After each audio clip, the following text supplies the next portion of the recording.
திருச்சிற்றம்பலம். நெற்றியினான்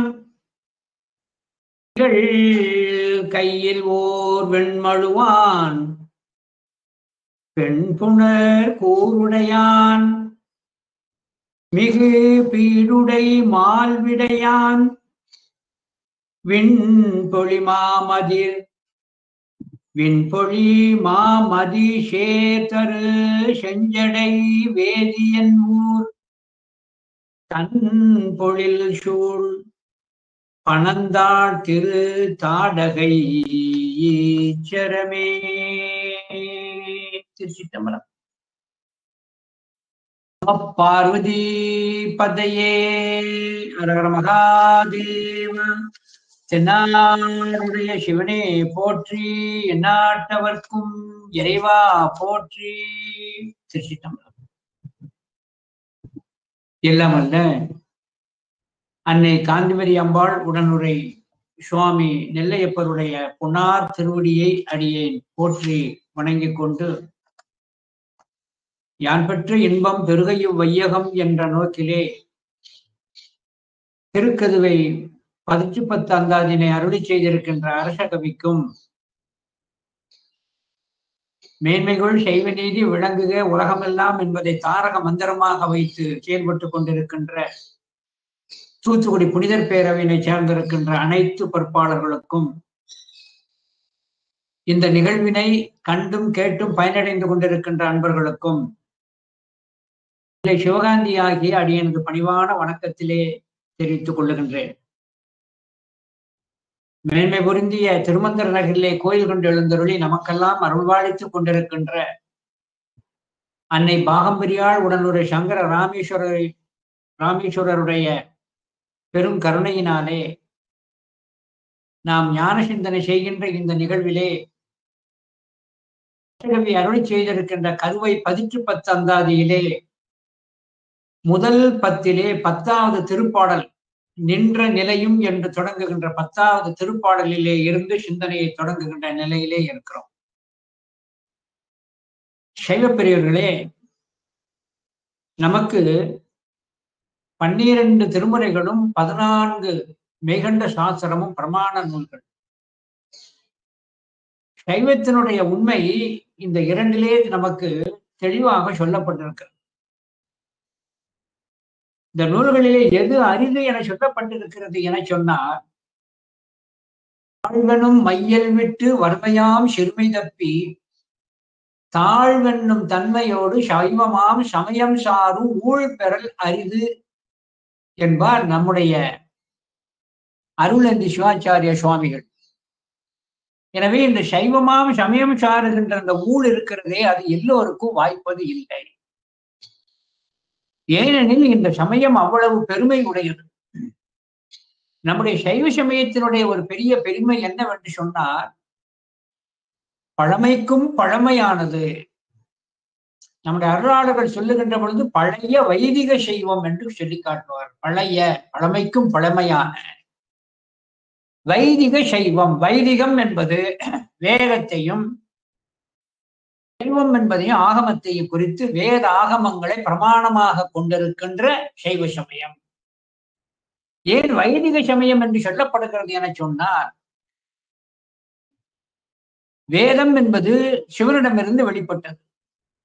சிவன் என்று உண்டோ அன்றே வேதமும் வெளிப்பட்டது. எனவே சிவமும் பழமையானவள், நம்முடைய பிரமாண நூட்களும் பழமையானது. அத்தோடு மட்டுமல்லாது நம்முடைய சைவத்தினுடைய ஒரு பெருமை உலகெங்கும் பரவி இருக்கிறது. நம்முடைய சைவம் உலகெங்கும் பரவி இருக்கிறது என்பதை 7வது திருமுறையிலே சுந்தரமூர்த்தி சுவாமிகள் திருத்தொண்ட தொகையிலே குறிப்பிட்டு காட்டுவார். அந்த திருத்தொண்ட தொகை என்பது பதிவாக்கு. அப்பாலும் அடிசார்ந்த அடியார்க்கும் அடியே. இந்த அப்பாலும் அடிசார்ந்த அடியார்க்கும் அடியேன் என சொல்லக்கூடியதில் இந்த அப்பாலும் என சொல்லக்கூடியது வேந்தர்கள் ஆளுகின்ற ஆட்சி எல்லைக்கு அப்பாலும்,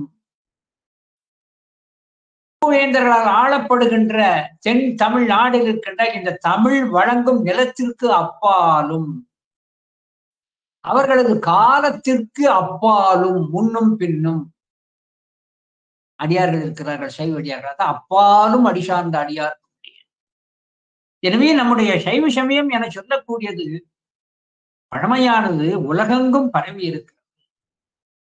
இந்த சைவ சமயத்திலே மற்றொரு சிறப்பு என்னவென்று சொன்னால்,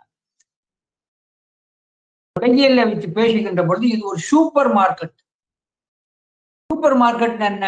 சில கடைகளிலே சில பொருளை வாங்குவோம், வேறு பொருளை வாங்க வேறு பொருளுக்கு செல்ல வேண்டும். இப்படி சில நேரங்களிலே சில பொருள்கள் வாங்க கடையாக ஏறி இறங்குகிற கடைகளும் இருக்கிறது. சூப்பர் மார்க்கெட் என சொன்னால் ஒரே கடையிலே எல்லாம் கிடைக்கிறது. நாகரிக காலத்திலே அது மிகுந்து வருகிறது.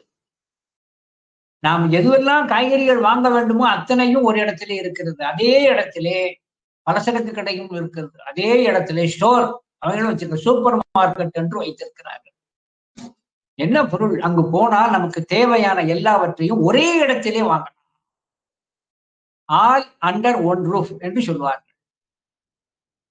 எனவே எப்படி ஒரே கடையிலே எல்லா பொருள்களும் கிடைக்கிறதோ இதே போல நம்முடைய சைவ சமயத்திலே இருந்தால் எல்லாவற்றையும் அடையலாம். அதுதான் சைவத்தினுடைய விசேஷம். சைவ சமயம் எதையும் கொடுக்க வல்லது, எதையும் தர வல்லது, நம்மால் எதையும் பெற முடியும். ஆகையினாலேத்தான் நம்முடைய சைவ சமயம் மேலானது என்று ஆண்டோர்களால் சொல்லப்படுது. இந்த கருத்தை ஏன் சொல்லுகிறேன் என சொன்னால், சிலர் சைவ சமயம் என்பது வெறும் முக்தி பேருக்குரியது, அடுத்த ஜென்மத்துக்கு தானே என்று நினைத்துக் கொண்டிருக்கிறார்கள். அப்படி அல்ல. இம்மைக்கு வேண்டிய பலனும் நமக்கு கிடைக்கிறது, மறுமைக்கு வேண்டிய பலனையும் கிடைக்கிறது. எதுவெல்லாம் தேவையோ அதெல்லாம் கிடைக்கும். ஆதாரம் சுந்தரமூர்த்தி சுவாமிகள்.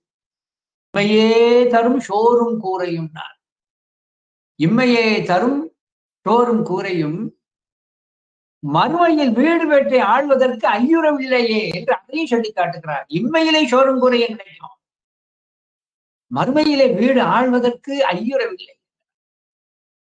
அதனாலே நம்முடைய சைவமானது இம்மைக்கும் பலன் தரக்கூடியது, மறுமைக்கும் பலன் தரக்கூடியது.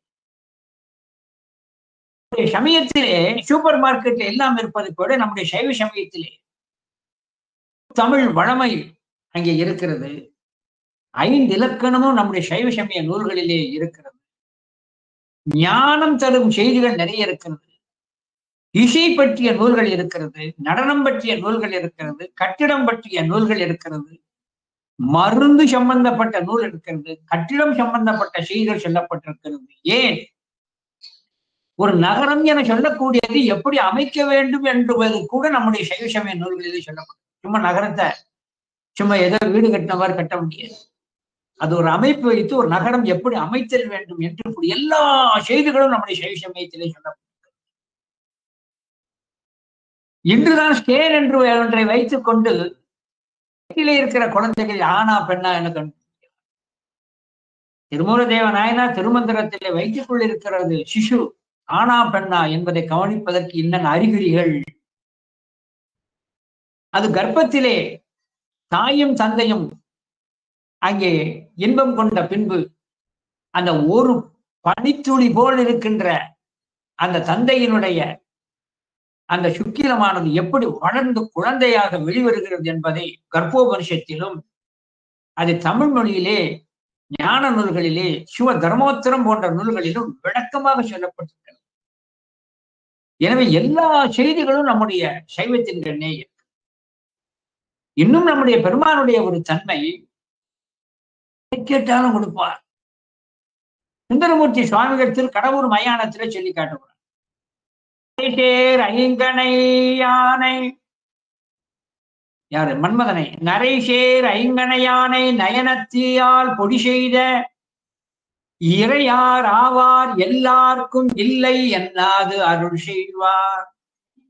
இறையார் ஆவார் எல்லாருக்கும் இல்லை என்னாது அருள் செய்வார். இதுதான் சைவத்தினுடைய மேலான பெருமை. ஆன்மாக்களாகிய நாம் மட்டும் வணங்கவில்லை. கோழி வணங்கியிருக்கிறது, ஆடு வணங்கியிருக்கிறது, நாய் வணங்கியிருக்கிறது, ஒட்டகம் வணங்கியிருக்கிறது, யானை வணங்கியிருக்கிறது, சிலந்தி வணங்கியிருக்கிறது, பறவைகள் வணங்கியிருக்கிறது, நாரை, கொக்கு எல்லா உயிரினங்களும் வணங்குகிறது. ஏன் வானத்திலே இருக்கின்ற தேவர்களும் வணங்குகிறார்கள். வானிடத்த ஒரு மண்மேல் வந்து அரண் தன்னை அர்ச்சிப்பார். அத்தோடு மட்டுமல்லாது நம்முடைய பெருமான் எப்பேற்பட்ட ஒரு சிறப்பு. இயக்கர் கிண்ணறர் யமனோடு வர்ணர் என சொல்லக்கூடிய எல்லோரும் வணங்குகிறார்கள் தான் இறையார் ஆவார் எல்லாருக்கும். இயக்கர் சுந்தரர் இயக்கர் கிண்ணறர் யமனோடு வருணன் இயங்கு தீ வழி ஞாயிறு திங்கள் மயக்கம் இல் புலி வானரம் நாகம் பசுக்கள் வானவர் தானவர் எல்லாம் அயர்ப்பு ஒன்றென்றினின் திருவடி அதனை அர்ச்சித்தார் பெரும் அருள் கண்டு திகை பொன்று இன்றினின் திருவடி அணைந்தேன் செழும்பொழில் திருப்புன்கூர் உளானே. எல்லாரும் வணங்குகிறார்கள். அறாரந்தார் அமரர் குணாத்தில் அணியடை யாதிரை நாள் நாராயணனோடு நான்முகன் இரவி மிந்திரனும் தேரார் வீதியில் தேவர் குழாங்கள் திசை அனைத்தும் நிறைந்து யாரு ஆடல் வல்லாருடைய அந்த திரு நடனத்தை காண்பதற்கு யாரெல்லாம் இறையாராவார் எல்லாருக்கும். இல்லை என்னாது அருள் செய்வார். இல்லை என்னாது அருள் செய்வார். இல்லை என்னாது அருள் செய்வார் ரொம்ப முக்கியம். எப்பொழுதுமே சுவாமியினை இதை பார்க்கின்ற பொழுது சுவாமிக்கு எத்தனை புஜம், அம்பாளுக்கு எத்தனை புஜம், என்னென்ன ஆபரணங்கள் அணியப்பட்டிருக்கிறது, என்ன வாகனத்தில் வருகிறார் என்பதற்கு அதனுடைய ஒவ்வொரு உண்மை பொருளையும் உட்பொருளையும் தெரிதல் வேண்டும். சுவாமியினுடைய 2 கைகளிலே மான் மழு தாங்கி இருப்பார். அதுக்கு ஒரு பொருள் உண்டு. அபயகரம் இருக்கும். பிறவிக்கு அஞ்சாதீர்கள், ஆணவம் மலர்த்த அந்த பேய்க்கு அஞ்ச வேண்டாம் என்று அபயகரம். மற்றொன்று வரதகரம் இருக்கும். இதுதான் ரொம்ப முக்கியம். வரதகரம். வரதகரம்னா இப்படி இப்படி இருக்கும். இதுக்கு பேர் மிருகமுத்திரைன்னு பேரு. மான் மார் மிருகமுத்திரை. இந்த மிருகமுத்திரைனா வரதகரம்னு பேரு. இறைவன் வரம் தருவார். இந்த மிருகமுத்திரை வைத்து இறைவன் அருள் தருவதை காட்டுவதற்காகத்தான் சிவாலயங்களிலே பூஷணை முடிந்த பின்பு சிவாச்சாரியர்கள் இந்த மிருகமுத்திரையை வைத்துத்தான் திருநீர் கொடுத்தல் வேண்டும். இந்த மிருகமுத்திரை இருக்கிறதே, இதுல எவ்வளவு திருநீர் கொள்ளுமோ அவ்வளவுதான் கொடுக்கணும். திருநீர் கொஞ்சம் தான் கொடுக்கணும், அள்ளி போடக்கூடாது. எனவே இந்த மிருகமுத்திரை வைக்கக்கூடிய இந்த முத்திரையானது இதற்கு பல தத்துவம் உண்டு. அதிலே ஒன்று கேட்கின்ற அருளை வரத்தை தர வல்லவர். இதுக்கு பேர் வரத கரம் என்று பெயர். சுவாமிக்கு பேரு அனவரதநாதர் என்று ஒரு பேர் இருக்கு. எனவே இறைவன் எதையும் கேட்பான். அதைத்தான் சொல்லி காட்டுகிறார். இறையார் ஆவார் எல்லாருக்கும் இல்லை என்னாது அருள் செய்வார். எனவே இறைவனானவர் உயிர்களுக்கு வேண்டியதெல்லாம் அருள் செய்வார். யார்? எல்லா உயிர்களுக்கும். அதான் ரொம்ப முக்கியம். எல்லா உயிர்களும் இறைவனது வாக்கையும் அறிந்து கொண்டு உய்தல் வேண்டும் என்பதற்காக தான் எல்லா உயிர்களையும் சுமந்து கொண்டிருக்கின்ற உதரத்தை உடைய அம்மைக்கு முதல்ல ஆகமத்தை உபதேசம் பண்ணார். முதலிலே ஆகம உபதேசத்தை பெற்றது நம்முடைய அம்மை என்பதை நம்முடைய நூல்களிலே அங்கே அப்பர் பெருமான் 5வது திருமுறையிலே சொல்லி காட்டுகிறார். 5வது திருமுறையிலே இணையிலா இடைமாமருதில் திருவிடைமருதல் இந்த பதிகத்துல அப்பர் பெருமான் சொல்றார், அம்மைக்கு ஆகம உபதேசம் செய்தார் உயிர்களுக்கு சென்று அடைவதற்காக. இணையிலா இடைமா மருதில் எழு பனையில் அந்த மருது மரத்தினுடைய அடியிலே வைத்து ஆகமம் சொல்லும் தன் பாங்கிக்கே வாமபாகத்திலே இருக்கின்ற அந்த உமையவளுக்கு ஆகம உபதேசம் செய்கிறார் நம்முடைய பெருமான். ஆக இப்படி ஆகமத்தை உயிர்கள் அடைதல் வேண்டும், பலனடைதல் வேண்டும், நன்மை பெறுதல் வேண்டும் என்பதற்காக உயிர்களை சென்று அடைய அம்மைக்கு உபதேசம் செய்திருக்கிறார். அந்த உபதேசத்தை பெற்றவுடனே அம்பாள் என்ன செய்தார்? திருக்குறிப்பி தொண்டநாயனார் புராணத்துல சொல்றார். இதனுடைய தொடர்ச்சி அங்க வரும். எண்ணில் ஆகமம் இயம்பிய இறைவர் தாம் விரும்பும் உண்மையாவது பூஷணை என்று உரைத்தருள அண்ணலார்தமை அர்ச்சனை செய்ய ஆதரித்தால் பெண்ணின் நல்லவளாயின பெருந்தவ. அந்த ஆகம உபதேசம் செய்ததற்கு பின்பு சுருக்கமாக கேட்க, சுவாமி தங்களுக்கு உகந்தது எது? யாம் விரும்பும் உண்மையாவது பூஷணை. இந்த பூஷணை தான் ரொம்ப முக்கியம். எல்லா உயிர்களும் பூஷணை செய்தல் வேண்டும். தன்னால் இயன்ற அளவுக்கு பூஷணை செய்தல் வேண்டும். சைவத்திரத்தில் நிற்பர் சமய தீட்சை விசேட தீட்சை பெற்று அந்த ஆச்சாரியன் மூலமாக மூர்த்தியை பெற்று ஆன்மார்த்த பூஜை செய்தல் வேண்டும். அவர்கள் பரார்த்த பூஜையில் கலந்து கொள்தல் வேண்டும். தீட்சை பெறாத அதீட்சிதர்கள் தன்னுடைய இல்லத்திலே உண்பதற்கு முன்பாக நம்முடைய சுவாமி அம்பாளுடைய படத்தை வைத்து அங்கே ஏதோ ஒரு முணுமுடித்து ஒரு சிறு பாடலையேனும் சொல்லி தேவார் ஒரு பாடலை சொல்லி திருநீர் பூசிய பின்புதான் அங்கே உண்பதற்கு அமர்தல் வேண்டும். குறைஞ்சபட்சம் இறைவனை பூசிக்காமல் வாழ்கின்ற நாளெல்லாம் அது மிருகத்திற்கு சமம். மிருகம் தான் உண்ணும் உறங்கும், மற்ற ஒன்றும் அறியாது. எனவே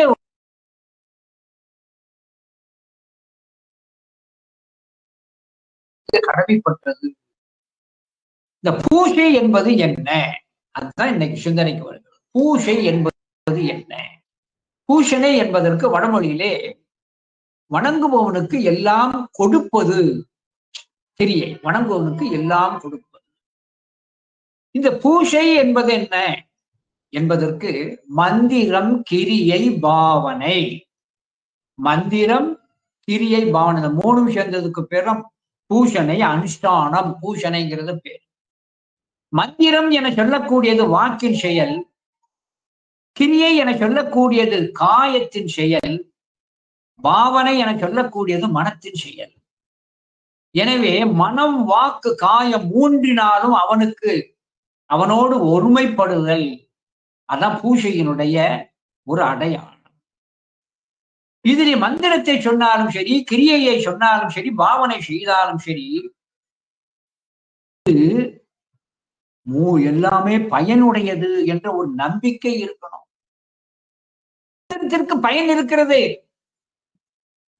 மந்திரத்திற்கு நம்பிக்கை இருக்கணும். இது தொழில்படுகிறது.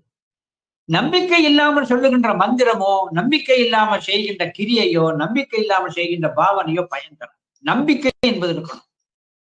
மந்திரம் என்பது செயல்பட்டே தீருங்கிற நம்பிக்கை இருக்கணும். இந்த நம்பிக்கை இல்லாதவன் சைவனே அல்ல. சமய ரீதியா இல்லாமல் உலக ரீதியிலே பார்க்கிறோம். உலகடி வந்தவனுக்கு அந்த காலங்களிலே வேப்பலையை வைத்து மந்திரத்தை சொல்லி உடம்பிலே இருக்கிற தேள் விஷயத்தை கடிவாயிலே கொண்டு வந்து வைத்து விடுவார். ஒரு நாகத்தை அசைய விடாமல் செய்து விடுகிறார்கள். தேளை அசைய விடாமல் செய்து விடுகிறார்கள். சாஸ்திரத்திலே இந்த களவு செய்பவர்கள் ஒரு மந்திரத்தை சொல்லி நாயின் வாயை கட்டி விடுவார்கள். மந்திரம் சொல்லிக் கொடுக்கிறது. நாயின் வாயை கட்டி விடுவார். குமரகுருபர சுவாமிகள் தன்னுடைய திருவாக்களை சொல்வார். மஞ்சனக்கல்வர்னு ஒருத்தர் சொல்றார். மஞ்சனக்கல்வார்னா கையிலே ஒரு கரிய மையினை தடவி ஒரு மந்திரத்தை சொன்னார். அவர்கள் தெருவழியை செல்லுகின்ற பொழுது எந்த இடத்திலே புதையல் பொன்பொருள் இருக்கிறதுன்னு அந்த இதுல வீட்டை காட்டி மஞ்சனக்கல்வர்கள் என்று இருக்கிறார்.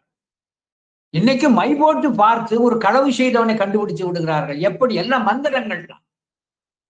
ஆகையினாலே இந்த மந்திரத்தில முதல்ல நமக்கு நம்பிக்கை என்பது இருத்தல் வேண்டும். அதே போல காயத்தால் செய்யக்கூடிய அந்த செயல்கள். பாவனை. பாவனை என்பது அவசியமாக சொல்லப்படுவது. இந்த பாவனையினுடைய செய்தி தெரியணும்னா வேதத்திற்கு மகாவாக்கியம் என்று வருகிறது. அகம் பிரம்மாஸ்மி. நீ எதுவாக பாவிக்கிறாயோ நீ அதுவாக மாறுகிறாய்ங்கிறார். இன்னும் சொன்னா கருட மந்திரத்தை சொல்லி தன்னை கருடனாக பாவிக்கின்றவன் பாம்பு கடியை இறக்கி விட்டுருவான். இந்த பாவனை ரொம்ப முக்கியம். நம்பிக்கை ரொம்ப முக்கியம். நம்பிக்கை என்பது பூஜையில் அவசியம். மந்திரக்கிரிய பாவனையிலே அது அவசியம். இந்த நம்பிக்கை இல்லாத செயல் பயனற்றது. இதை நம் தமிழிலே இருக்கின்ற பழமையான ஒரு நீதி நூல், நீதி வெண்பா என்ற ஒரு நூல் இருக்கிறது. அதிலே சொல்லி காட்டப்படுகிறது.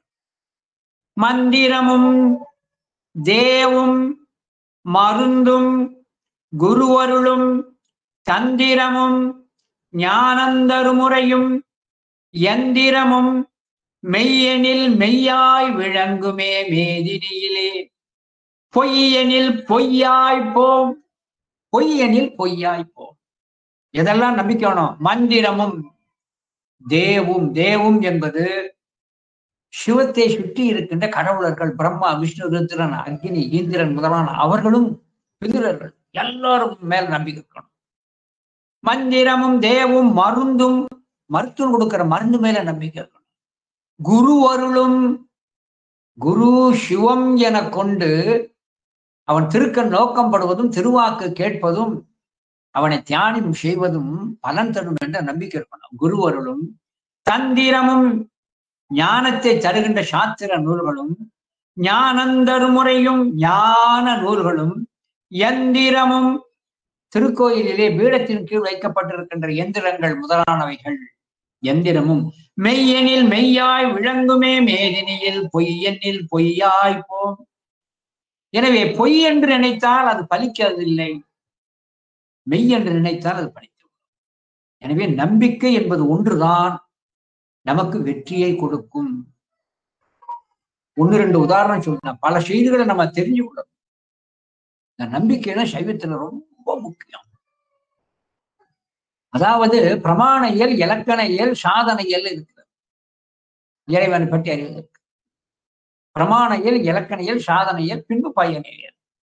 இந்த பிரமாண இயல்ல காண்டல், கருதல், நூல் அளவை இருக்கிறது. காண்டல் அளவை அறிவு, கருதல் அளவையும் நூல் அளவையும் எடுத்துக்கொண்டுதான் சைவத்திலே பல உண்மைகள் நிறுவப்படும். அதிலே நம்பிக்கை இருந்தால்தான். நூல்களிலே சொர்க்கம் நரகம் பேசப்பட்டிருக்கும், நம்பிக்கை வேணும். சொர்க்கம் இருக்கிறது, நரகம் இருக்கிறதுன்னு நம்பிக்கை இருக்கணும். அதுக்கு ஒரு பாடல் இருக்கு, பின்னால சொன்னேன். சொர்க்கம் நரகம் பாவம் புண்ணியம்னு நம்பிக்கை இருப்பவன் தான் ஆத்திகன். ஒரு பழம்பாடல் ஒன்று இருக்கிறது, அந்த பாடலை சொல்றேன். நம்பிக்கை இருக்கணும். சொர்க்கம் நரகம் பாவம் புண்ணியம் இதை சேர்க்கின்ற ஒருவன் வேண்டும் இருக்கிறான் என்பதை நம்பு. நம்பியவன் ஆத்திகன், நம்பாதவன் நாத்திகன் என்று ஒரு நூலே இருக்கிறது, ஒரு பாடல் இருக்கு, பழம்பாடல். பொன்னுலகம் வெண்ணரகம் புண்ணியம் பாவம் புரிவார் நின்மலனு உண்டென்று நிச்சயித்தார் இந்நிலைமை ஆத்திகரே ஆர் கண்டார் அம்மை பலம் என்பார் நாத்திகர் என்றே உளத்துள் நாடு. இதுல நம்பிக்கை இருக்கிறவன் ஆத்திகன், நம்பிக்கை இல்லாதவன் நாத்திகன். எனவே நம்பிக்கை என்பதுதான் சைவத்துல ஆணித்தரமான ஒரு அஸ்திவாரமாக கொள்ளப்பட்டிருக்கு. ஒன்று ரெண்டு உதாரணத்தை சொன்னேன். நம்பியாண்டார் நம்பி சுவாமிகள் தந்தையினுடைய ஆணையின்படி பொல்லா பிள்ளையார் திருநாரையூர்ல பூஜனை பண்றார். என்ன நம்பினார்? நான் வைக்கிற நிவேதத்தை பிள்ளையார் ஏற்றுக்கொள்கிறார், அருந்துகிறார் என நம்பி வைத்தது. ஆனால் உலகிலே காண்பதை போல நிவேதனம் அப்படியே இருக்கிறது. அப்ப என்ன, சுவாமி உண்பார் என்று நம்பினேன், ஆனால் ஏற்றுக்கொள்ளவில்லை என சொன்னால் ஏதோ என்னிடத்தை குற்றம் இருக்கிறது தானே தன்னை தண்டிக்க முற்பட்டார். சுவாமி அறிந்து ஏற்றுக்கொள்கிறார், நிவேதனத்தை தான் ஏற்றுக்கொள்கிறார் என்ற நம்பிக்கை இருந்தது. அந்த நம்பிக்கையின் பலனாகத்தான் அந்த பொல்லா பிள்ளையார் முன்னே வைக்கப்பட்டிருந்த நிவேதனத்தை எடுத்து துதிக்கையால் எடுத்து வாரி உண்டார் என அவருடைய ஒரு நம்பிக்கை. இதே போல திருப்பெண்ணாடகத்திலே இருக்கின்ற அச்சுத கடப்பாளருக்கு அருந்தந்தி சிவாச்சாரியாருடைய ஒரு ஆணையின்படி பேயடையா பிரிவைதும் என்ற திருப்பாடல், இங்க உங்களுக்கு செய்தி தெரியுங்கிறதுக்காக சுருக்கமா சொன்னேன். பேயடையா பிரிவைதும் என்ற பாடலில் வந்ததன்படி திருவெண்காடு சென்று முக்குளை நீர்ல நீராடினார் புத்திர பேரு கிடைக்கும், ஐயுற வேண்டாம் என வந்தது என நம்பிக்கொண்டு சென்றார். அந்த நம்பிக்கையின் பலனானத்தான் ஞானசம்பந்தர் வாக்கிலே அபார நம்பிக்கை இருந்த காரணத்தினாலே தான் ஞானசம்பந்தரை போல ஒரு ஞான குழந்தை பிறந்தது மிகுந்த தேவநாயகன். ஏன் அந்த நம்பிக்கைக்கு தான். இதே போல ஸ்ரீவைகுண்டத்திலே இருக்கின்ற சண்முக சிகாமணி கவிராயர் தன்னுடைய 5 வயது குழந்தை ஊமை, பிறவி ஊமை, முருகன் தீர்ப்பார் என நம்பினார். சன்னதிக்கு அழைத்து சென்றார், கண்ணீர் மல்க விண்ணப்பம் பண்ணார். அந்த ஊமையா இருந்த குழந்தை பேசி குமர குருவராகி இன்று சைவம் துலங்கும்படி செய்து பேருபகாரம் செய்திருக்கிறார். கூன்பாண்டியன் வெப்பு நோயிலே படுத்து கிடக்கிறார். கிடக்கும்போது சமணர்கள் எவ்வளவோ முயற்சி செய்கிறார்கள், வெப்பு தனியாமல் கூடிக்கொண்டே செல்கிறது. ஞானசம்பந்தன் வந்தால் இந்த வெப்பு நோய் தீரும் என்று மங்கையர்கரிசி அம்மையா திருவாய் மலர்ந்தவுடன் ஞானசம்பந்தங்கிற வாக்கை கேட்ட மாத்திரத்திலே சிறிது புத்துணர்வு கிடைத்து அவனால் தீர்க்க முடியும் என நம்பி ஞானசம்பந்தரை வர செய்யுங்கன்னு சொல்லி உடனே ஒரு ஆசனத்தை ஏற்பாடு பண்றார். இந்த இடத்துல ஆசனத்தை போட்டு ஞானசம்பந்தர் தான் அமர செய்யுங்கள் இப்படி ஏற்பாடு பண்றார். சம்பந்தன் வந்தா நோய் தீரும் என்று நம்பினார் பொன் பாண்டியன். பலனாகத்தான் வெப்பு நோய் தீரும். சிவபூஜை செய்தால் நமக்கு எதையும் கிடைக்கும், எதுவும் பெறலாம். அதை அம்மையானவளே காஞ்சிபுரத்தில் சிவபூஜை செய்து காட்டியிருக்கிறார். ஆகையினாலே சிவபூஜையினால் எதையும் பெற முடியும் என்ற நம்பிக்கையினாலே மார்க்கண்டேயர் பூஜை செய்தார், யமனை வென்றார். சுவேதவுடன் சொல்லக்கூடிய சுவேதகேது மன்னன் பூசணை செய்து நம்பினார், யமனை வென்றார். இதே போன்று நம்முடைய நூல்களிலே யாரெல்லாம் நம்பிக்கை என்று கொண்டார்களோ அந்த நம்பிக்கை என்று கொண்டவர்கள் எல்லாம் அங்கே வெற்றி அடைந்திருக்கின்ற ஒன்றைத்தான் நாம் அங்கே பார்க்கிறோம். இன்னும் சொல்றேன், சுவாமியை மாணிக்கவாசகரை நம்புனாராம். ஒரு சின்ன விந்தையான ஒரு செய்தி நான் ஒரு அருளாளருடைய உரையிலே கேட்டேன். அருளாளர் இது ஒரு கற்பனை போல் இருந்தாலும் உண்மையான ஒரு செய்தி. பரம்பொருளை ஆகிய திருச்சிற்றம்பலத்தானே மாணிக்கவாசகரை நம்பி இருக்காருனார், நம்பிக்கை சார்னார். எப்படின்னார், நாங்கள் உரையாடும் போது சொன்னார் ஒரு செய்தி, திருப்பள்ளி எழுச்சி ஏன் பாடப்பட்டது தெரியுமான்னார். உண்மையிலேயே சாமி அயர்ந்து தொங்குற, அதனாலதான் எழுப்பினார். அவர் ஒரு விந்தைக்கு சொல்றார். என்னன்னு கேட்டேன். சுவாமியானவர் ஐந்தொழிலே செய்து கொண்டே இருக்கிறார். அவன் திருவடியை சென்று அடைந்த உயிர்கள் எண்ணற்றது, இன்னும் எண்ணற்ற உயிர்கள் ஈடேற வேண்டும். அப்ப சுவாமி என்ன செய்தார், தனக்கு துணை வேண்டும் என்பதற்காக மணிவாசகனுக்கு பாடும் திறம் தந்து திருவாசகத்தை வெளிப்படும்படியாக செய்து அதை எழுதி கொடுத்துட்டார். அப்போ எழுச்சாரா திருச்சிற்றம்பலத்தான், அப்பா ஞானசம்பந்தன் வாக்கிலே இருந்து திருவாசகம் வந்தது, இனி உயிர்களுக்கு கருவாசம் இல்லாமல் போய்விடும்படி மணிவாசகன் செய்து விடுவான், எனவே எனக்கு வேலை மிச்சம், எனவே மணிவாசகனுடைய திருவாசகம் கருவாசத்தை நீக்கிவிடும் என்று அப்படியே அயர்ந்து படுத்துட்டாராம். எதை போல நாள் முழுவதும் குழந்தையோடு போராட்டிக்கிட்டு இருக்கிற அந்த கிழவி ஆபீஸை விட்டு வந்த உடனே அந்த குழந்தையினுடைய தாயை கண்ட உடனே, எம்மா உன் பிள்ளைய நீயே ஒப்புக்கொள்ள கொடுத்து அவள் ஓய்வெடுப்பதை போல, அந்த கிழவி ஓய்வெடுப்பதை போல மணிவாசகனே இந்த பொறுப்பை ஓங்கட ஒப்படைச்சிட்டேன்னு சொல்லி சிவன் தூங்குறார். அப்ப திருவாசகத்தை படித்த அன்பர்கள் வந்து நிக்கிறாங்க.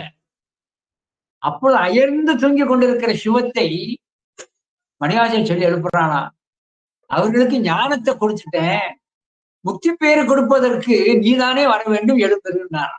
என் ஞானத்தை நான் கொடுத்துருந்தேன், முக்தி பேரை நீதானே கொடுக்கணும், சரி எழுப்புவதாகத்தான் திருப்பள்ளி எழுச்சி என்று ஒரு கற்பனையிலே ஒரு பெரிய ஒரு தமிழ் அறிஞர் ஒருவர் என்னிடம் அதை கூறியிருப்பதை கண்டு போல் நினைவு. எனவே மணிவாசக பெருந்தகையே உயிர்களுக்கு பேருபகாரம் செய்வான் என்று நம்பினார். அதனால தான் எல்லா உயிர்களும் திருவாசகத்தை அங்கே பாடிப்பேன்.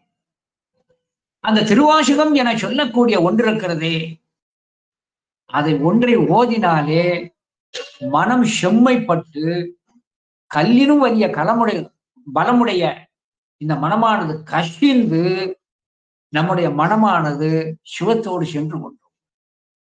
அதை அனுபவபூர்வமாக கண்டவர் தான் நம்முடைய அரச கவி.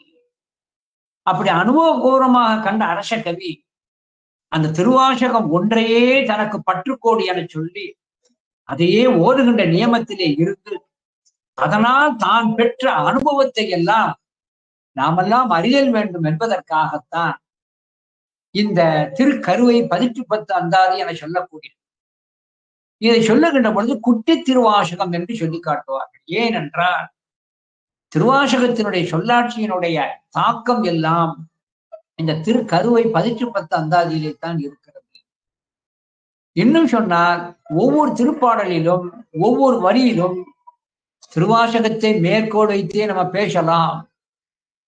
அத்திருவாசகத்திலே ஏற்கனவே அன்பர்கள் பயின்று தோய்ந்திருக்கிற காரணத்தினாலே இந்த திருக்கருவை 18 அந்தாதியை அடியன் பேசுகின்ற பொழுதே அந்தந்த திருவாசகம் அந்தந்த அன்பர்களுக்கு கண்டிப்பாக நினைவுக்கு வரும். அந்த வகையிலே திருவாசகத்தினுடைய செய்திகளை நமக்கெல்லாம் நினைவூட்டி நாமெல்லாம் கதியடைதல் வேண்டும் என்பதற்காகத்தான் இந்த குட்டி திருவாசகம் என சொல்லக்கூடிய திருக்கருவை 18 அறிவிச்சிருக்கிறார். அதிலே இன்று நாம் சிந்திக்க எடுக்கக்கூடிய முதல் 10 10வது திருப்பாடல். நின்ற நிலையும் தொழிலும், நின்ற நிலையும் தொழிலும், நான் எதையெல்லாம் அறியாது இருக்கின்றேன், எதையெல்லாம் அறியாது இருக்கின்றேன் என்று அழகாக ஒரு பட்டியலை போட்டு காட்டுகிறார். நின்ற நிலையும் தொழிலும் நினைத்த குறியும் வழிபாடும் ஒன்று பதமும் பதம் கடந்த உண்மை பொருள் அறியேனை, பதம் கடந்த உண்மை பொருளும் அறியேனை, அறியேனை இன்று உன் அடியார் உடன் கூட எண்ணம் புரிந்த இனியாருள் நன்று நன்று தமிழ் கருவை நம்பா உம்பர் நாயகனே. எனக்கு ஒன்றுமே தெரியவில்லை, எதையெல்லாம் அறிய வேண்டும்? நின்ற நிலை, யார் நிற்கின்ற நிலை என்ன? நிற்க வேண்டிய நிலையிலே நிற்காமல் நான் ஏதோ நிலையிலே நின்று கொண்டிருக்கிறேன். மனம் வாக்கு காயம் உன்பால் ஒன்றுபடணும், ஆனால் அப்படி இல்லாமல் இருக்கிறேன், அந்த நிலையை கூட உணரவில்லை.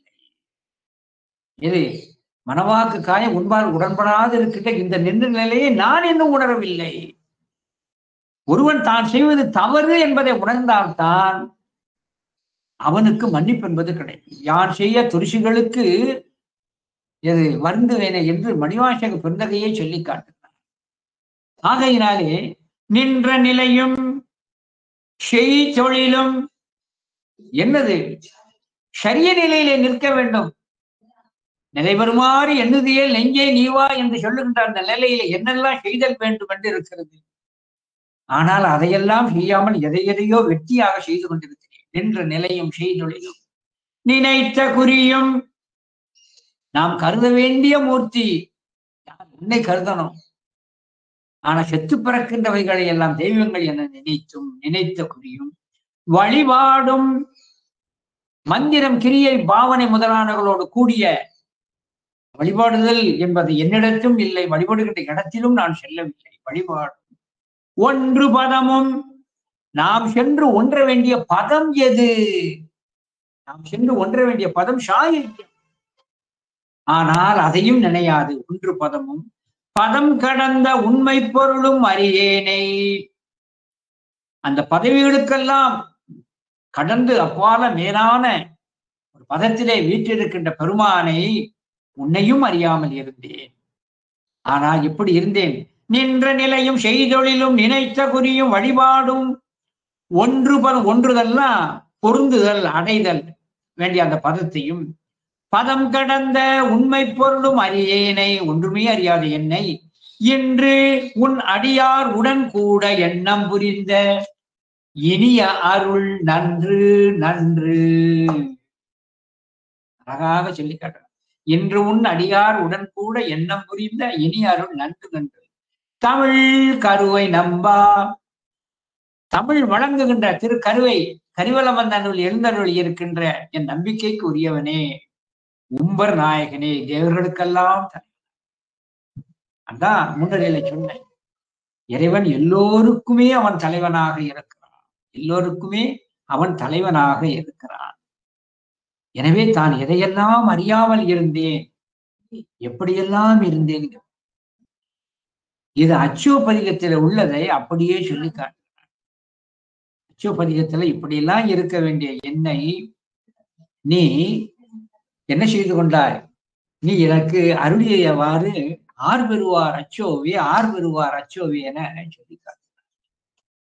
இவை எல்லாவற்றிற்கு மேலாக நம்முடைய திருவாசகத்திலே அதிசய பத்து என்று ஒன்று இருக்கு.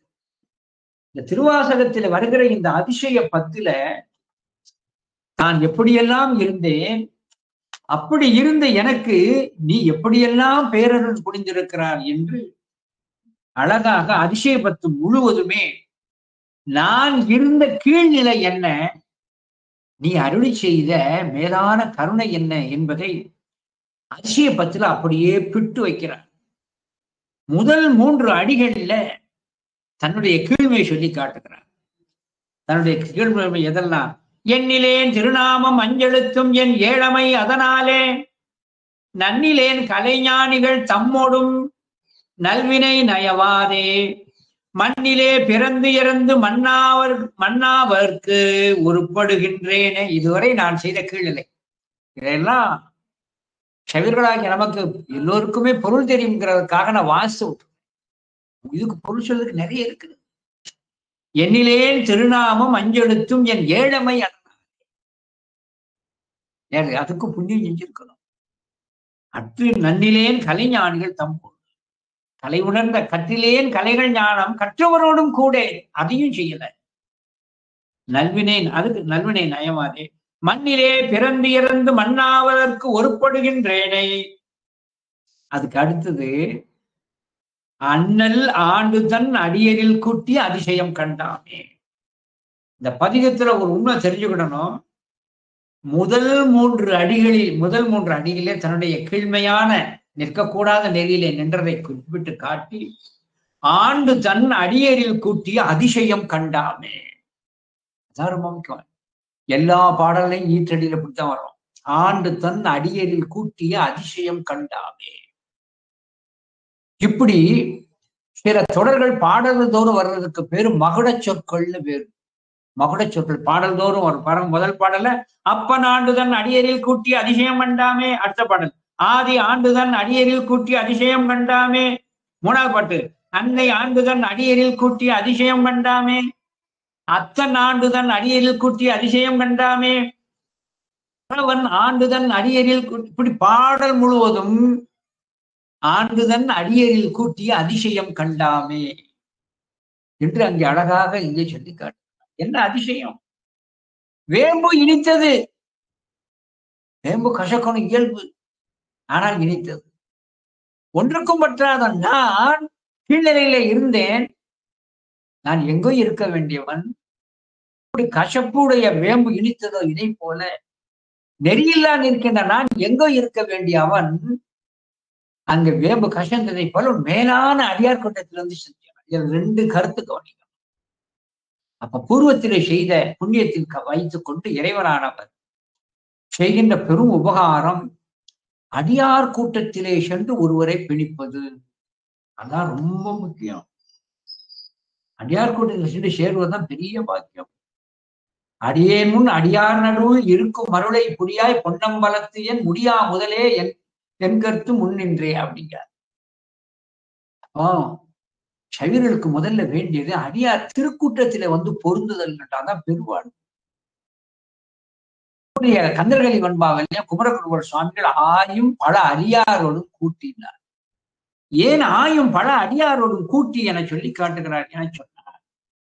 தாய்மான சுவாமிகள் சொல்லி காட்டுறார். ஒரு பசு அது கூட்டத்தோடு மேய்ந்து கொண்டிருக்கின்ற பொழுது ஒரு சிங்கம் வந்தால் பசு கூட்டங்கள் எல்லாம் கொம்பை வைத்து அந்த சிங்கத்தை குத்தி விரட்டி அடிச்சு கூட்டமா சேர்ந்து விரட்டிடும். அதே போல மான் கூட்டமாக மேய்ந்து கொண்டிருக்கும். ஒரு புலி ஒன்று பதுங்கின்றதென்றால் அந்த மான் கூட்டத்திலே ஒன்று புலியை எப்படியாவது கண்டுபிடித்து உடனே ஒரு அறிகுறி செய்து ஒரு ஓசை கொடுக்க எல்லா மான்களும் ஓடிடும். மான் ஓடத் தொடங்கியதுன்னா புலியால பிடிக்க முடியாது. அது அவ்வளவு வேகமா ஓடும், வேகமா. அதனால்தான் வேகத்தை காட்டுவதற்கு மானை கைத்த வேகம் கடுத்தாண்ட வேந்தனடி வெல்க என்பதை காட்டுவதற்காகத்தான் மான் என்ற கையில பிடிச்சிருக்கிறார். மனோ ஓட்டத்தை கெடுப்பவர்னு அர்த்தம். எனவே கூட்டத்தோடு மேய்கின்ற பொழுது புலியாலும் மானை பிடிக்க முடியாது. அதே நேரத்துல கூட்டத்தோடு மேய வேண்டிய பசுக்களிலே ஒன்று தப்பி போயிட்டுனா அது சிங்கம் எளிதாக சென்று பட்டுவிடும். கூட்டத்தோடு மேய வேண்டிய அந்த மான் இனங்களிலே ஒரு மான் தப்பி தனியாக சென்றால் புலி உடனே பிடித்து விடும். எனவே கூட்டத்தில் சேராது வெளியே நின்றால் பகைவன் பற்றி கொள்வான். இதை அழகாக நம்முடைய தாய்மான சுவாமிகள் இணைம்பிரிந்த மான்போல் இடையா வண்ணம் எனக்கு அருள் செய்யும்பார். தாய்மான சுவாமிகள் இனம்பிரிந்த மான் போல் இடையா வண்ணம். இனம்பிரிஞ்ச மான் எப்படி துன்பப்பட்டு பகைவரிடத்தை அகப்பட்டு தான் அழிந்து துன்புறுகிறதோ, இதே போல நான் அப்படி அகப்பட்டு விடாதபடி அடியார் கூட்டத்தோடு என்னை சேர்த்து வைக்கிறார். இந்த அடியார் கூட்டத்தோடு இந்த சேர்த்து வைக்கிற பாக்கியம் தான் பெரிய ஒரு கிடைத்திருக்கிற பேரு என்று சொல்லி காட்டுவார்கள். அதுக்காகத்தான் இங்கே சொல்லி காட்டுகிறார். ஆகையினாலே அடியார் திருக்கூட்டத்தோடு தான் நாம் இருத்தல் வேண்டும் என்பதற்காகவே ஒரு கற்பனையாகவே வைத்து திருவம்பாவையினுடைய திருப்பாடல் அந்த பெண்கள் எல்லாம் தனித்தனி வழிபாடு இல்லை, கூட்டமாக சென்று இறைவன் புகழினை பாடிக்கொண்டு அந்த கரையிலே நீர்க்கரையிலே சென்று எம்பெருமானுடைய புகழை பாடிக்கொண்டு நீராடி வருகின்ற வழியில் பெருமானுடைய புகழை பாடி வழிபாடு செய்கிறார். ஏன்? பத்துடையில் ஈசன் பல அடியில் பாங்குடையில் என்றெல்லாம் வருகிறது. திருக்கூட்டத்தோடு சேர்க்கணும். திருக்கூட்டத்தோடு சேர்ந்து வருகின்ற அடியார் கூட்டத்தோடு சேர்க்கணும். இன்னும் சொல்றேன், சைவத்துல 3 வழிபாடு அவசியம். குரு வழிபாடு, லிங்க வழிபாடு, சங்கம வழிபாடு.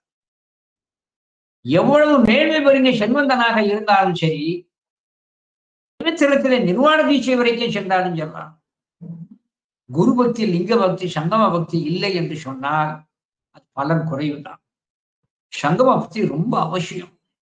அந்த சங்கம கூட்டத்தோடு சென்று நாம் சேர்ந்தால்தான் நம்மை நாம் மேம்படுத்த முடியும்.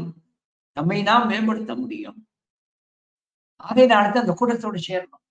அந்த கூட்டத்தோடு சேருகின்ற பொழுதுதான் நம்மிடத்தில் என்ன குறைபாடுகள் இருக்கிறது, மேலான அருட்செயல்களை எல்லாம், நல் செயல்களை எல்லாம் மற்ற அடியார்கள் எப்படி செய்கிறார்கள் என்று கண்டு தன்னை திருத்திக் கொள்ள மேம்படுத்த ஒரு துணை செய்யும். அதனாலதான் மேம்பட்ட அந்த பழைய அடியாரோடும் சேருதல் வேண்டும் என சில பல அடியாரோடும் கூடியம்மானுக்கே பல்லாண்டு கூறுதுமே. அந்த பல அடியார்களோடு சேர்க்க வேணும். அதைத்தான் நீ அழகா சொல்லி காட்டுகிறார். இன்று உன் என்றுன்னா இந்த பிறப்புன்னு அர்த்தம். இன்று உன் அடியார் உடன் கூட எண்ணம் புரிந்த இனியாருள் நன்று நன்று தமிழ் கருவை நம்பா உம்பர் நாயகனே. ஆகையினாலே நம்முடைய பெருமானானவர் ஒருவர் செய்த பூரத்தில் செய்த புண்ணியத்தை கண்டு அப்போது எந்த நிலையிலே நின்றாலும் அவர்களுக்கெல்லாம் மேலான கதியை கொடுத்து அடியார் திருக்கூட்டத்திலே இணைப்பார் என்று அழகாக இங்கே சொல்லி காட்டுகிறார். இது அதிசயப்பத்திலே இருக்கின்ற அந்த செய்தி அத்தன் ஆண்டுதன் அரியரில் கூட்டி அதிசயம் கண்டாமே என்று சொல்லக்கூடிய இந்த பதிகத்தினுடைய ஒரு பிரதிபலிப்பாகத்தான் இந்த திருப்பாடலை நம்முடைய அரச கவி வைத்திருக்கின்றார் என சொல்லி இந்த திருப்பாடலை பாடிச்சு விட்டு அடுத்த இதுக்கு வரும். நின்ற நிலையும் செய்தொழிலும் நினைத்த குறியும் வழிபாடும் ஒன்று பதமும் பதங்கடந்த உண்மை பொருளும் அறியேனை என்று உன் அடியார் உடன் கூட எண்ணம் புரிந்த இனியாருள் நன்று நன்று தமிழ் கருவை நம்பா உம்பர் நாயகனே. இதுல ஒரு சின்ன செய்தி நம்ம தெரிஞ்சுக்கிறோம். நூல் படிப்பதனுடைய நோக்கம் நான் படிச்சுட்டு போறது இல்லை. இதையெல்லாம் நான் அறியாது இருந்தேன் என்று சொல்லுகிறார்கள். அவைகள் எல்லாம் அறியாமல் இருப்பது குற்றம். நாம் அறிந்து கொள்ளுதல் வேண்டும். இதையெல்லாம் நான் அறியாம இருந்தேன். அப்பா இவர் வாந்தி எடுத்துக்கிட்டே இருக்கார். வாந்தி எடுத்துன்னு சொன்ன ஒண்ணும் இல்லை, கை கழுவாம சாப்பிட்டுட்டு அதான் வாந்தி வந்துகிட்டே இருக்கு. கை கழுவாமல் சாப்பிட்டேன் என்று நோயுடையவன் சொன்னால் நம்ம என்ன எடுத்துக்கணும்? நாம கை கழுவிட்டு தான் சாப்பிடணும். நம்முடைய நூல்களிலே நான் இது செய்யலை அதை செய்யலை என்ற இந்த குற்றம் இருக்கிறது என்று ஞானாசிரியர்கள் சொல்லுவது அது அவர்கள் மேல் இருக்கின்ற குற்றம் அன்று. உயிர்கள் கூட்டத்தை தன்மேல் ஏற்றி சொல்வார்கள். அந்த குற்றம் நம்ம மேல இல்லாம பார்த்துக்கணும். அதுதான் சமய நூல்கள் படிப்பதனுடைய ஒரு கௌரவ நோக்கு. அந்த குற்றங்கள் நம்மளுடைய இருக்கணும். ஆமாறும் உன் திருவடிக்கே அகம் குலையேன். திருவடியை நினைந்து நினைந்து மனம் உருகலேன்னு அவர் சொல்லான்னு மாணிக்கவாசகர் உருகலேன்னு அர்த்தம் இல்லை. நாமல் உருகாமல் இருக்கின்றோம். திருவடியை நினைந்து நினைந்து நீ உருகுதல் வேண்டும் என்பதை நமக்கு உணர்த்துவதற்காகத்தான் அந்த குற்றத்தை தன்மேல் ஏற்றி சொல்வார். எனவே இந்த ஞான நூல்களிலே நான் இதை செய்யவில்லை அதை செய்யவில்லை என்றால் அந்த குற்றம் நம்மிடம் இருக்கக்கூடாது என்பதை பாருங்க. நின்ற ஒருவர் தான் நிற்கின்ற நிலை என்ன? தீட்சை வாங்குறவன் வேண்டியவன் நான் வாங்காம இருக்கிறான். ஆனால் நான் தான் பெரிய சைவன் என சொல்லிக்கொண்டு ருத்ராட்சத்தை மட்டும் திருநை போட்டுக்கொண்டு முன்னால் வந்து உட்கார்ந்துருப்பான். மற்றவர்கள் தீட்சை வாங்கியிருக்கிறார்களே நாம் வாங்க வேண்டும் என்ற எண்ணம் வர தன்னுடைய இருக்கின்ற நிலையை அவர்கள் யோசிப்பதில்லை. நின்ற நிலையும் செய் தொழிலும் நினைத்த குறியும் வழிபாடும் ஒன்று பதமும் பதம் கடந்த உண்மை பொருள் இத்தனையும் நாம் சைவர்கள் உணர்தல் வேண்டும், அறிதல் வேண்டும், தெளிதல் வேண்டும். அதைத்தான் இந்த நூல் நமக்கு உணர்த்துகிறது என சொல்லி அடுத்த 10 இரண்டாவது 10 அடுத்த 2வது 10 எப்படி அங்கே அமைந்திருக்கிறது என சொன்னா, நம்முடைய பெருமானை எதை வேண்டுதல் வேண்டும் என்று அழகாக அங்கே சொல்லி காட்டுகிறார். இறைவனிடம் நாம் எதை வேண்டுதல் வேண்டும் என்பதை அழகா சொல்லி காட்டார். இறைவன் யார்? நாயகன் முகுந்தன் சததளப் பொகிட்டில் நான்முகன் என்ன வீற்றிருக்கும் தூயவன் கருவை களாநிழல் அமர்ந்தோன் துணையடி புகழினை வழித்தி மாயிரு ஞாலம் எடுத்து எடுத்து ஏத்த வரம் பெறும் மதுர நாவலர்கள் சேயிரு விசும்பில் கற்பக நீழல் செல்வமும் வேண்டுவது இல்லையே. நம்பனை வாயார துதிக்கின்ற நல்ல அடியார்கள், மெய் அடியார்கள், நற்தொண்டர்கள் எதை விரும்புவார்கள்? அவர்கள் புகழை எடுத்து சொல்லுகின்ற அவர்கள் ஏதான வீடு பெற்றைத்தான் விரும்புவார்களே அன்றி அவர்கள் பிரம்ம விஷ்ணு பதத்தையோ எதையுமே விரும்புவது இல்லை. அதைத்தான் அழகாக சொல்லி காட்டுகிறார். அங்கே அடிப்புகழினை வழித்து மாயிரி ஞானம் எடுத்தெடுத்து ஏத்த வரம் பெறும் நாவலர்கள், அந்த இறைனை புகழினை அடைந்து வரம் பெறுகின்ற அந்த அடியவர்கள் இப்பொழுது இந்திர பதத்தையோ பிரம்ம பதத்தையோ விரும்ப மாட்டார்கள் என்னங்க சொல்லி காட்டுகிறார். அவன் யார்? நாயகன். நாயகன் என சொல்லக்கூடியது இந்த இடத்திலே ருத்ரமூர்த்தியை குறிக்கிறது. ருத்ரன் முகுந்தன், முகுந்தன்னா மால், சததள பொகிட்டில் நான்மகன் என்ன வீற்றிருக்கும் தூயவன். 1008 இதழ்களை உடைய தாமரையிலே வீற்றிருக்கின்ற நான்முகனாகிய அந்த பிரம்மன் ஆக இருக்கின்ற அவனும். இறைவன் என்ன சொல்லுகிறார்? இது அயனாகி படைப்பான், அரியாகி காப்பான், அரணாகி அழிப்பவனும் தானே. மூவரையும் முக்குணங்கள் நின்று தோற்றுவித்து, இல்லையா? அந்த சம்பவச்சத்திலே வருகின்ற பொழுது மூவரையும் முக்குணங்களில் இருந்து தோற்றுவித்து அவரவர்களுக்கு உரிய அந்த பணியையும் அவர் நிர்ணயிக்கிறார். இதை நம்முடைய கலசை பற்றி 10 அந்தாதியிலே அழகாக மாத சிவஞான சமன் குறிப்பிட்டார். முக்குணங்களில் மூவரை தோற்றி மூவருக்கும் முத்தொழில் வகுத்தருளி அக்குணங்களுக்கு அதீதமாய் நிறைவாய் இப்படி இருக்கிறார். எனவே மூவரையும் தோற்றுவித்து முக்குணங்களை வகுத்து அவரே முத்தொழிலை செய்கிறார். அயனாகி படைப்பான், அரியாகி காப்பான், அரணாகி காப்பவனும் அவனே. திரு கைலாய ஞான உலாவுல சரவண பெருமான் நாயனார் சொல்லி காட்டுறார், மூவரும் அவனே. அதை நான் சொல்லி காட்டார். நாயகன் முகுந்தன் சததள, சதம்னா 1000, சததள பொகுட்டில் நான்முகன் என்ன வீட்டிருக்கும் தூயவன், மேலானவன். இந்த தூயவன் என்பதற்கு இயல்பாகவே பாசங்கள் நீங்கியவன். கருவை கடாநிழல் அமர்ந்தோன், கருவை சொல்லக்கூடிய அந்த இடத்திலே கடாமரத்தின் கீழ் அமர்ந்தோன். துணை அடி புகழினை வழித்தி, துணை என்று சொல்லக்கூடியதற்கு 2 பொருள். 2 திருவடிகளையும் அந்த புகழினை எடுத்து வழுத்துபவர்கள், 2 திருவடிகளில் புகழை வழுத்துவதற்கு வழுத்துபவர்கள், புகழினை வழுத்துபவர்கள். மா இருஞாலம் எடுத்தெடுத்து ஏத்த வரம் பெறும் மதுர நாயகர்கள். இந்த உலகமானது அவர்கள் வாக்கையே வைத்து ஏத்தி வரம் பெறுகின்ற மதுர நாவலர்கள், நல்ல சொத்திரம் மிகுந்த அந்த ஞான நூல்களை ஓதுபவர்கள், ஞான நூல்களை வெளிப்படுத்துபவர்கள். சேயிரு விசும்பில் கற்பக நீழல் செல்வமும் வேண்டுவதில்லையே. வானிலே இருக்கின்ற தேவலோகத்திலே இருக்கின்ற அந்த கற்பக நிலையிலே இருக்கின்ற செல்வத்தையும் அந்த இந்திர செல்வத்தையும் கூட அவர்கள் விரும்ப மாட்டார்கள் என்று அழகாக அங்கே சொல்லி காட்டுகிறார். இது எதை காட்டுகிறது? அடியார்கள் சிவனும் மேலான ஒரு பொருள் இருக்கிறார். அந்த மேலான பொருளாகிய அந்த சிவபெருமானிடம் மேலான பொருளத்தை வாங்கணும். இருக்கின்ற மேலான பொருள் எது? மற்ற எந்த கடவுளரிடம் இல்லாத பொருள் சிவத்திடம் இருக்கிறது. மற்ற கடவுளரிடம் இல்லாது சிவத்திடம் எது இருக்கிறது? ஞானமும் வீடும் பேணினருக்கு உதவுதல். இறைவனை அறியக்கூடிய ஞானம் அவனிடம்தான் இருக்கிறது. அது அவனிடம் பெறணும். வீடு வெறும் அவன் தான் தர முடியும். எனவே ஞானமும் வீடும் பேணினருக்கு உதவுதல். ஏன்னா அதைத்தான் சிவனிடம் இருந்து பெற வேண்டுமே அன்றி அதை விட்டு எனக்கு பிரம்ம பதம் தான், விஷ்ணு பதம் தான், ருத்ர பதம் தான் என்று கேட்பது அது ஒரு கால எல்லைக்குத்தான் மீளவும் அது ஒரு பிறப்புக்கு அடிவகுத்து விடும். எனவே பரமுத்தியை விரும்பாது பரமுத்தியை விரும்புதல் வேண்டும். இதை மணிவாசக சுவாமிகளுடைய திருவாக்கு எதை நினைவூட்டுகிறது?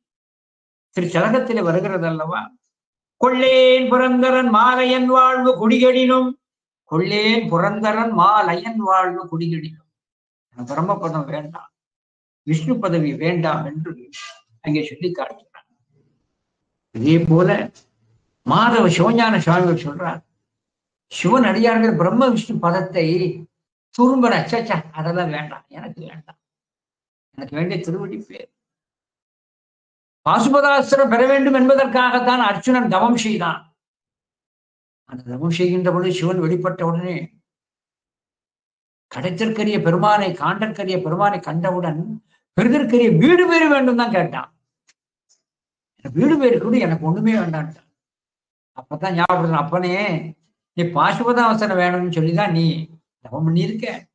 உன்னால் இந்த பூமியில சில கடமைகள் இருக்கிறது, முடிந்த பின்பு என்னிடம் அப்படின்னா. ஆக கிடைத்திற்கரிய அந்த வீடு பேர் மேலான முத்தி செல்வத்தை தான் விரும்புதல். இதை மாதவ சிவஞான சுவாமிகள் கலசை 10 குறிப்பிட்டு காட்டுவார். வல்ல வண்ணம் வாழ் கலசை வானவர்க்கு அடிதொழில் அல்லும் பகலும் ஆற்றும் அன்பர் வேண்டில் அஞ்சு பூதமும் ஒல்லை மாற்றி வேறு செய்ய வல்லர் உம்பர் மால் அயன் சொல்லை வான் பதங்களும் துரும்பென கழிப்பரே. எது? உம்பர் தேவலோகத்தில் இருக்கிற இந்திரன் வருணன் முதலான அந்த பதங்களையும், மால் அயன் பிரம்ம விஷ்ணுக்கள் முதலான பதங்களையும், தொல்லை வான் பதங்களும் துரும்பென கழிப்பரே. அவர்களெல்லாம் இந்த பதத்தை ஒருபோதும் விரும்ப மாட்டார்கள். ஆகையினால்தான் சொல்லி காட்டுகிறார், கருவை கலாநிழல் அமர்ந்தோன் தூய துணை அடி புகழினை. துணை அடி அந்த திருவடியினுடைய புகழினை, துணையின 2 என்ற பொருளும் இருக்கிறது. உயிர்களுக்கு துணை திருவடி, உயிர்களுக்கு துணை திருவடி. இந்த துணை என்பது நாம் முக்தி பேர் பெறுவதற்கு, இந்த பிறவியை பற்றுவதற்கு நமக்கு புகழாக இருப்பது எது? அவனது திருவடித்தான்.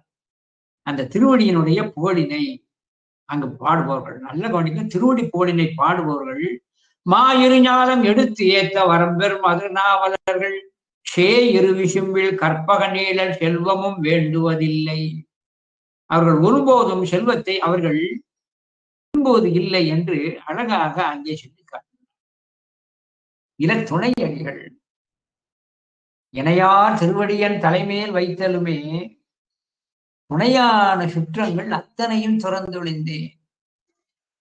துணையான சுற்றங்கள் அத்தனை துறந்தொழிந்தேன். அப்ப எனக்கு இப்ப துணையார் உடைய திருவடி, இணையார் திருவடி என் தலைமையில் வைத்தலுமே துணையான சுற்றங்கள் அத்தனையும் துறந்தொழிந்தேன். அணையார் புனல் தில்லை அம்பலத்தை ஆடுகின்ற புனையாளன் சீர்பாடி பூவல்லி கொய்யா. புனையாளன் அவனுடைய திருவடி ஒன்று தான் நமக்கு தெப்பமாக துணையாக இருந்து நமக்கு துணை செய்யும். எனவே உயிர்கள் பிறவி பெருங்கடலை நீந்துவதற்கு அங்கே துணையாக இருப்பது திருவடி தான். ஆகையினாலே தான் நம்முடைய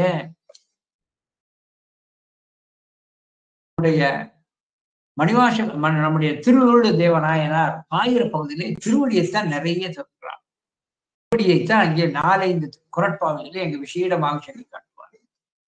இறைவனது புகழினை பாடுவதற்கிறதே அது பெரிய அகத்தியர் தேவார திரட்டுல வரக்கூடியது திருவடி. ஞாபகம் சொல்லுங்க. அகத்தியர் தேவார திரட்டு 8 பகுப்புமே சிந்தனைக்குரியது. 8 படிமுறையிலே அந்த உயிர்கள் சிவத்தை சென்றடைவது. குருவருள், வெந்நீரு, 5 எழுத்து இல்லையா, கோயில், திருவுரு, திருவடி, அர்ச்சனை, அடிமை, இது படிமறையில் வரும். எனவே கோயிலிலே சென்றவன் உருவத்தை காணுதல் வேண்டும். உருவத்தை காணுகின்ற பொழுது திருவடியையே காணுதல் வேண்டும். எனவே திருவடியினை போடுதல் வேண்டும் என்பதற்காகத்தான் நம்முடைய அகத்தியர் தேவார திரட்டிலே திருவடி என்பதும் ஒன்றாக அங்கே வைக்கப்பட்டிருக்கிறது.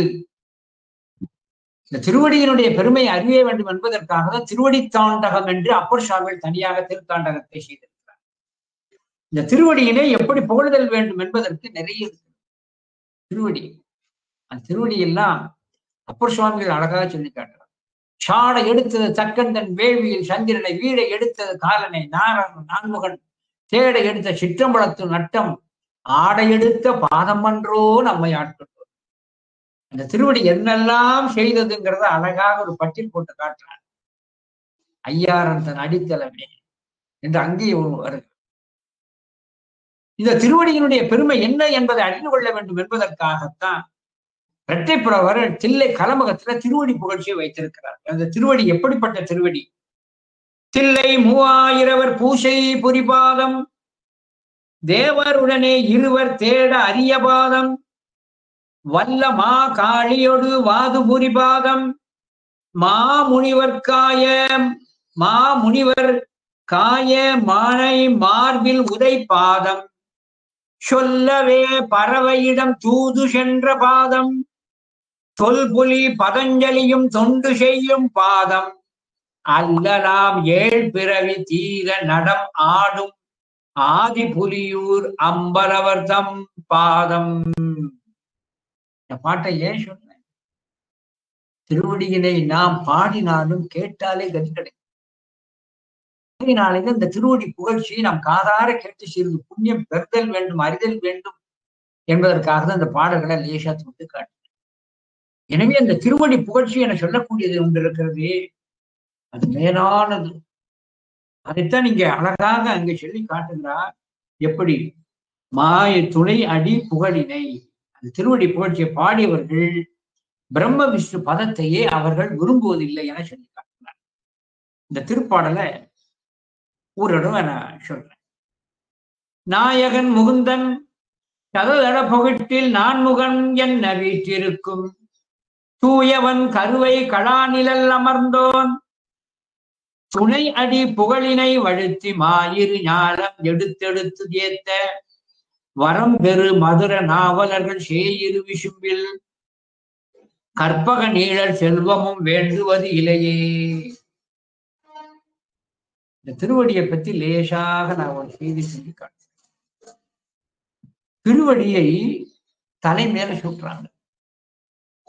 திருவடியை தலையை மேல் சூட்டுதல் என சொல்லக்கூடியது இது குரு மாணாக்கருக்கு செய்த தீட்சணை. ஆன்மாவிடத்தே இருக்கின்ற ஞானத்தை தூண்டுவதுதான். உயிரிடம் இச்சை ஞான கிரியை இருக்கிறது, உயிரிடம் இருக்கிறது, சிவத்திடமும் இருக்கிறது. அந்த உயிரிடம் இருக்கின்ற இச்சை ஞானம் கிரியம் ஆணவ மலத்தால் அது கட்டுண்டு தொழிற்படாமல் கிடக்கிறது. அதை தூண்டி செயல்படுத்துவதுதான் திருவடி தீட்சை. திருவடி அங்கே செய்ய வேண்டிய ஒரு தீட்சையாக வைத்து அங்கே சொல்லி காட்டப்படுகிறது. எனவே திருவடி என்பது தீட்சை ஞானத்தை தூண்டுதல். இந்த திருவடிதான் உயிர்களுக்கு புகலிடம். இது என்னது? சின்முத்திரையில் அப்படி வரும். சின்முத்திரையில் இப்படி வருகின்ற பொழுது இது என்ன பொருள் கொடுக்கிறது? சிவத்தினுடைய திருவடிதான் இது. இது உயிர்கள் வைக்கணும். உயிர்களுடைய தலை சிவத்தினுடைய திருவடியிலே சென்று பொருந்துதல் வேண்டும்.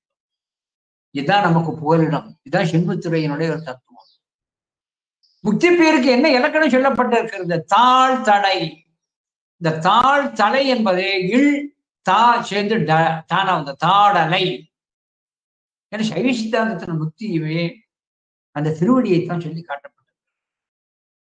திருவடியை பத்தி இன்னும் ஒரு செய்தி சொல்றேன், சொல்லி நிறைவு செய்தேன்.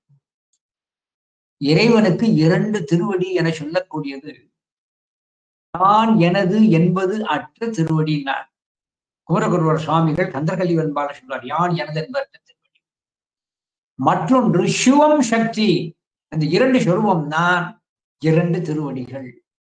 சிவம் சக்தி என சொல்லக்கூடியது 2 திருவடிகள்.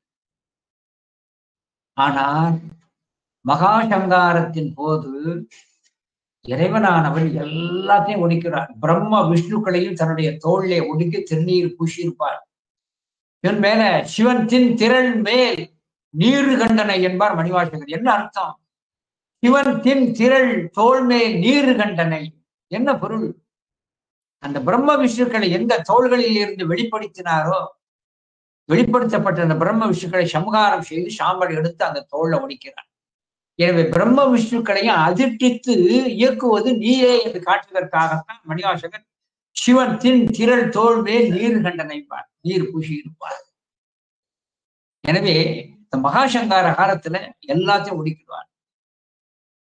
சொல்லியிருக்க 2 திருவடி என்பது சிவமும் சக்தியும். மகாசங்காரத்திலே அந்த சக்தியையும் தன்னோடு ஒடுக்கி தான் மட்டும் தனித்திருப்பார். அதுக்கு பேரு ஏகபாத மூர்த்தம். 25 மூர்த்தங்களிலே ஒன்று ஏகபாதம்னா ஒரே ஒரு திருவடி தான் இருக்கும். இந்த சிற்பம் அநேகமா கோயில்கள்ல எங்கனையாவது இந்த தூண்கள்ல சிற்பத்துல இருக்கும். மதுரையில சொக்கநாதர் சன்னதியில இந்த 25 மூர்த்தமும் பொறிக்கப்பட்டிருக்கிறது. எனவே 2 திருவடிகள். அதுல ஏகபாத மூர்த்தம் என்று இருக்கிறது. யார்? யாம் ஒருவனே சேடன். சேடன்னா எஞ்சி இருப்பவன். நான் ஒருவனே யாரு? அடியா பொருளாக இருக்கிறேன் என்று காட்டுவதற்காகத்தான், தான் தனித்து நிற்கின்ற நிலைமையை காட்டுவதற்கு அங்கே ஏகபாதத்தோடு இருப்பார். அது போக இன்னொரு திருவடி விசேஷம் என்னன்னா, 3 திருவடியோடு கூடிய ஒரு மூர்த்தம் இருக்கிறது, சுரதேவர். இந்த சுரதேவர் என சொல்லக்கூடியது 3 திருவடி என்பது எதை காட்டுகிறது என சொன்னால், சுரதேவருக்கு சிறப்பு 3 முகம், 3 கை, 3 திருவடி இருக்கும். 3 முகம், 3 கை, 3 திருவடி. இந்த திருவடி சிந்தனை மட்டும் நான் சொன்னேன். இந்த 3 திருவடி என சொல்லக்கூடியது இந்த 3ஆக இருப்பது எதை காட்டுகிறது என சொன்னால், உயிர்களுக்கு நலத்தை சேர்ப்பவர். வாதம் பித்தம் சிரேத்துமம். நாம் செய்கின்ற கண்மத்திற்கு ஈடாக உடலை இயக்கி இன்ப துன்பத்திற்கு காரணமாக இருப்பது இந்த வாதம் பித்தம் சிரேத்துமம் தான். இதை திருக்குறளை சொல்லி காட்டுறார். 3 சமமாக இருந்தா உடல் நல்லா இருக்கும். 1 மிகினும் நோய் செய்யும். ஏதாவது ஒண்ணு கூடிட்டு அல்லது குறைஞ்சிட்டுன்னா நோய் செய்ய ஆரம்பிச்சிடும். எனவே நம்மை இயக்குவது கண்மத்திற்கு ஈடாக வாதம் பித்தம் சிலத்துமத்தை வைத்துதான் உடம்பு இயக்கப்படுகிறது. எனவே உன்னை இயக்குவது அவனே. ஆன்மாக்களாகிய நமக்கு பிறவியாகிய ஜுரம் வருது. அந்த ஜுரத்தை தீர்ப்பவர், அது காரணமாக இருக்கின்ற 3 கால்களுடைய சுரதேவர். அதனால சுரதேவர் காய்ச்சலை தீர்ப்பா. சுரதேவர்னு சொல்லியிருந்தாங்க. சுரதேவர் யுரதேவர்னு சொல்லியிருந்தாங்க. என்ன அர்த்தம்? உயிரிடம் இருக்கின்ற பிறவி வெம்மையாகிய நோயை தீர்ப்பவர் அவரே. உடலினை இயக்குகின்ற வாதம் பித்தம் சிவபத்மத்தை செயல்படுத்துபவர் அவரே. ஆகையினாலே தான் அந்த திருவடியை வைத்து நம்முடைய சைவத்தில் உள்ள இருக்கு. இன்னும் திருவடியை பற்றி எண்ணற்ற அங்க செய்திகள் இருக்கிறது. உதாரணமா சொன்னா, எதையுமே திருவடிக்கு சமர்ப்பணம் பண்ணுகின்ற மாண்பு சைவனுக்கு இருக்கணும். இன்று நான் சிவபூஜை செய்தேன்னு சொன்னேன்னா, அந்த சிவபூஜையை சிவபெருமானுடைய திருவடிக்கு சமர்ப்பணம் பண்ணணும். திருவடியிலே சமர்ப்பிக்கின்ற எதையுமே இறைவன் நேரடியாக ஏற்றுக்கொள்கிறான். எப்படி? திருவடியில வந்து விழுந்தான் சந்திரன், மேலான தலையில தூக்கி வச்சிருந்தான். திருவடியிலே வைத்து செலுத்தப்படுகின்ற எதையுமே அவன் ஏற்றுக்கொள்றான். உதாரணம், பீமன் வந்து வனவாசத்தில் இருக்கும்போது போவான். ஒரு நந்த வனத்தை பார்ப்பான். அதுல அழகான செடி கொடிகள் எல்லாம் நிறைந்து அப்படியே பூக்கள் கொத்து கொத்தாக தொங்கும். பீமன் வந்து சிவபூஜையிலே வல்லவன், மந்திரம் சொல்வதிலே வல்லவன். அர்ஜுனனுக்கு சிவபூஜை செய்வதற்கு பூஜை திரவியங்கள் எல்லாவற்றையும் சேகரித்து கொடுக்கிறவனும் அவன் தான். அந்த பீமன் அங்கே சோலைகளில் இருக்கிற மரம் செடி கொடிகளில் இருக்கிற மலர்களை பார்த்த உடனே, பெருமானே இதெல்லாம் எம்பெருமானுடைய திருவடிக்குன்னு அப்படி திருவடியை பாவனை செய்து கையை இப்படி வைப்பாராம். பாவனை தான். முதல்ல நான் சொன்ன மந்திரக்கிரியை பாவனை. இந்த பாவனை செய்து பெருமானை இந்த மலர்கள் அனைத்தும் திருவடிக்குன்னு இப்படி கையை காட்டுவாராம். அடுத்த சனமே அங்க கண்முன் தெரிந்த செடி கொடி மரங்களில இருந்த மலர்கள் ஒண்ணுமே இல்லாம போயிருக்கும். பின்னால கையில போயிருக்கும் போது இறைவனுடைய திருவடியே கண்ணிலே படாபடி முட்டு வரைக்கும் திருவடி மறைச்சு கிடக்கு. ஏன்னா அவ்வளவு பூக்கள். அப்ப பாண்டவர்கள் கேட்காங்க, சுவாமி திருவடியை பார்க்கணும், பூக்கள் நிறைந்து கிடக்குன்னா அவ்வளவும் பீமனால் வந்து சேர்ந்ததுன்னாராம். ஆக இந்த மந்திரம் கிரியை பாவனையில அவ்வளவு ஒரு விஷயம் இருக்கிறது. அந்த திருவடிக்கு சமர்ப்பணம் என்று சொல்லுகின்ற வந்து ஏற்றுக்கொள்வா என தெரிவித்துக் கொண்டு இப்படி பல செய்திகளை எல்லாம் நமக்கு நினைவூட்டுவதற்காகத்தான் நம்முடைய அரசகவியானவர் திருவாசகத்தை முன்வைத்து அருமையான அந்த திருக்கருவை 15 அருள் செய்திருக்கிறார் என சொல்லிக்கொண்டு இந்த அளவிலே இன்றைய சிந்தனையை அடைய நிறைவு செய்கிறேன். நன்றி, வணக்கம், திருச்சிற்றம்பலம்.